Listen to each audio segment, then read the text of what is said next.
கிடையாது. ஓ ஆமாவா அர்ச்சினி? அர்ச்சினி திருவள்ளுவர் எப்படி இருப்பாரு? இதோ இப்படிதான். தர்ஷினி, ஆனா அந்த காலத்துல கேமரா இல்ல. ஆனா தர்ஷினி, இது கற்பனை ஓவியம்.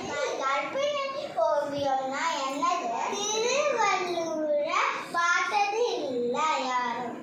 1950 K.R. வேணுகோபால் சர்மா அவர்களால் வரையப்பட்டது. ஓ சூப்பர்.